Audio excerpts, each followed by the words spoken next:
and he really is just incredibly delightful to listen to. Thank you. And so I'm really glad that Avi agreed to join us this morning, and I'm going to stop talking so you can hear from him. Thank you, Rabbi.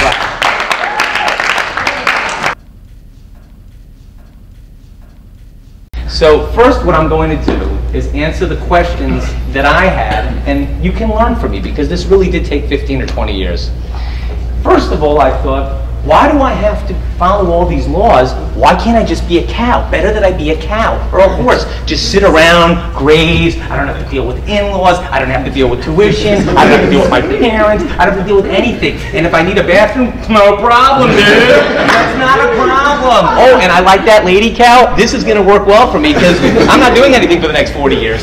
That's what they do. They're cows. So that is actually very appealing, but there's only one problem. Does anyone know what the problem with that is? You're a cow! if Rabbi Kroll said to someone here, listen, you are the 1,000th student to come to the school, and we're making a deal for you where you don't have to really go to school or do anything or take any tests. You can just chill out. You can even have access to the teacher's lounge. Don't know why you'd want to be there, but okay, you can do that if you want to. At the end of his cycle, when he's 18 years old, yes, he had a lot of fun. He really didn't have to deal with studying and stress and fighting, but he didn't evolve into anything. And unfortunately, because we are Jewish, or fortunately I should say, because we are Jewish, we are endowed with something more.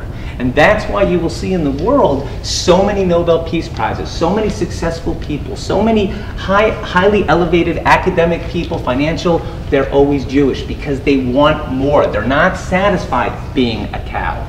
Well, then the question is, all right, I don't want to be a cow. Maybe I was here to be a lawyer or a doctor. I don't have to be religious. I'm not going to make anywhere in public. I'll just be a doctor or a lawyer.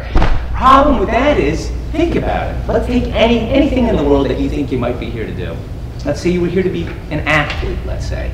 Or perhaps you were here to be a singer or a model. That's very interesting. But there's a problem here. And you know what that is? It's not permanent. It lacks permanence. Then I started thinking about it. Doesn't matter, the most beautiful woman you've ever seen in your life, when she's 90, not happening for her. Not saying there isn't one in a million, but we're not talking about that. The reality is that nothing lasts. It doesn't matter, a boxer, a fighter, beauty, singing, the greatest singer. I would hate to see what some of the singers would sound like when they're 90, and that's why we don't, even with auto-tuning. So at a certain point you realize, wait a minute, in this world, we need to strive for some permanence here because all these other ways of living, it doesn't work. Well, let's look at what the Torah view is. What is the Torah view of why we were put here? That's what I wanted to know. If I was going to sit in shul and listen to, I wanted to know why. Why did I have to listen? Why did every speech in every shul I ever went to start like this? It says in the Gemara that you're not allowed. I need a hospital. I couldn't take it anymore. I didn't understand what was happening. This didn't make any sense to me. And then I realized, don't mistake a religion by the people that preach it. Sometimes they have a different approach to it. Nothing wrong. You can watch chefs on TV. Gabriel, who would you tell me you love? Gordon Ramsay? Gordon Ramsay's the man. Yeah, he is the man. But there are other people that like a guy that used to go, bam! His name was Emerald. I don't know if he's famous anymore, but he was very popular. The point is, take a listen, take a listen. Before we were created, according to the Jewish point of view, we were angels. We were simple angels. We did the very bidding of God. Angels don't do anything wrong. They don't have any free choice. They do whatever they're told. Problem is, there's no growth.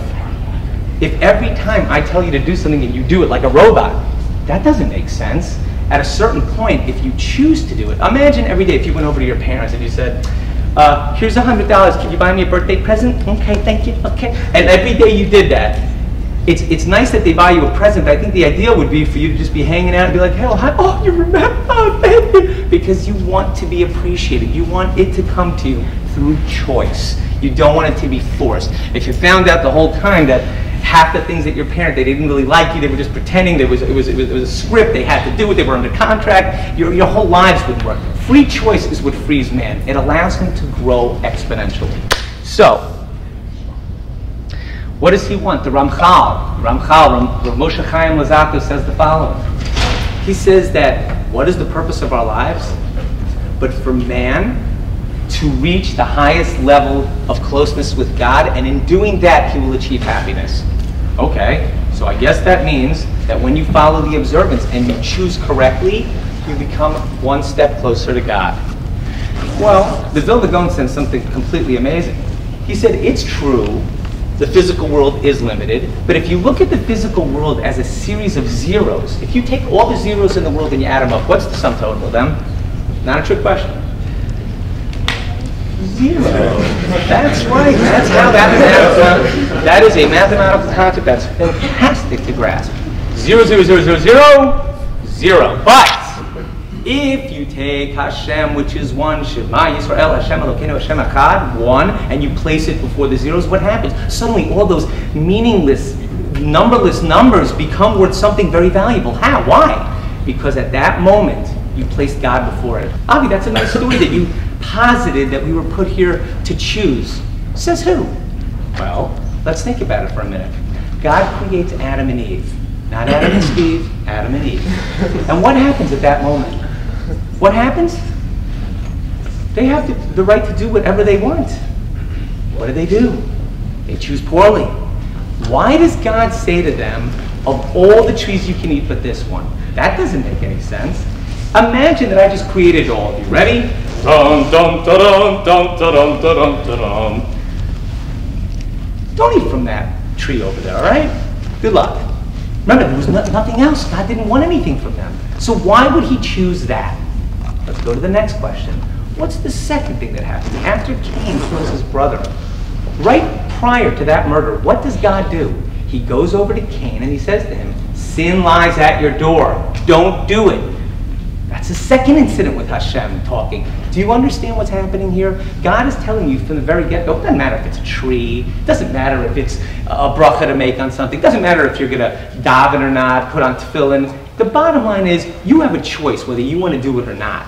It was a tree for them. For us, we got 113 other mitzvahs. And if you think about it for a minute, the mitzvahs actually convert the physical world into the spiritual world. I'm going to give you an example of how they elevate you and how you can attain what the Ramchal said, which is true happiness. Number one, when you keep Shabbos, what does that mean? It means that God worked 6 days and on the seventh he rested. So, oh, okay, I'm doing the same thing. No, it's a little bit more than that. When you rest and you don't work, you're saying, hey, I know that you're going to take care of me. I know that you said in the Torah that you're going to have the law of Shemitah. In Bahar it says, I will let the land go hollow, and then I'll cover you for 3 years. Who would accept the Torah like this? God basically says, I got you covered, you don't have to do anything, I'll cover you. Why would that be? How could that be? Because Hashem is Hashem. He's testing, he's saying, you buy into me, I'll buy into you. It's a two-way street, it's reciprocal. So again, I don't want to get sidetracked. We have the Shabbos, which is elevating. The 6th day, on the 7th day, God didn't work. On the 7th day, we rest like God. Also, the idea of recharging ourselves. It was tiring. It's tiring for a human being. Every day, if you guys go to work, every day, if you don't have a Shabbos, it's not the same as what's going to go down for many of you tonight. And you know what I'm talking about. It's the recharge. It's a completely different experience. But that can only be attained with discipline. Remember something about the mitzvahs, guys. Of course it's hard when your friends are all eating treif and you don't want to and you're trying, but you just want to go out and have a good time. Of course it's hard to wrap tefillin when it's 11:30 in the morning and you might be tired from whatever happened the night before. Whatever that may be. But the point is, that's the challenge. Lefum tzara agra, the reward is in proportion to the exertion. Let me ask you a question. We have some strong muscular men here. Most of them did not get it by just hanging out and eating pretzels every day. But here's the thing. How did they get those muscles? But by restraint. By going against, restriction, by going against, it causes the muscle to grow. And by the way, that's how a lobster grows. I don't know if you folks know that. The lobsters have a hard shell around them, but how do they grow? The actual muscles and the body of the crustacean has to crush against the actual shell for it to then break the shell and then form a new shell. So the actual restriction causes growth. An amazing concept, and it's very true in the spiritual realm as well. We know that we have tefillin. I wanted to tell you something about Shema that I had learned. I never thought about this. You put on your tefillin, it's a sign on your arm showing God your strength is from you and towards you. Over my brain, showing that my intelligence comes from you and is aimed towards the service of you. But how do you love God? V'ahavta es ad Hashem Elokecha v'chol levavcha v'chol nafshecha v'chol me'odecha. Well, it says v'ahavta, you should love God with all your heart, your soul, and all of your me'odecha. What does me'odecha mean? Does anyone know? We say it every day. Does anyone know? It means circumstance. Please listen to what I'm telling you, because you guys are reading the paper every day, and you've heard about names like Bill Cosby. Have you all heard of that name? Right? Bill Cosby, anyone know? Yeah. Oh, okay, just making sure. Harvey Weinstein. Now Les Moonves. There's a whole plethora of wonderful people that are exerting themselves. What does that have to do with me'odecha? I'm going to tell you. Me'odecha means when you test something, a piece of pottery, first you put it in freezing cold, then you put it in boiling hot, then in water, then in thick air, dry, humidity. Why? Because you test things by extremes, by circumstances. You understand that?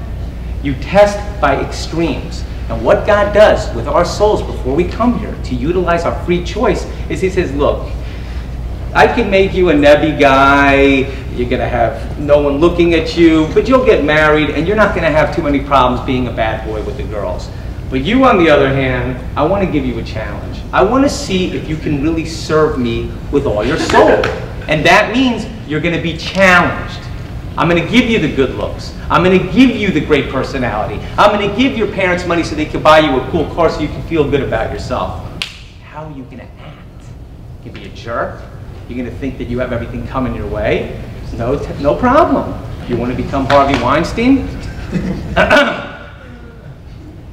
You want to become Harvey Weinstein?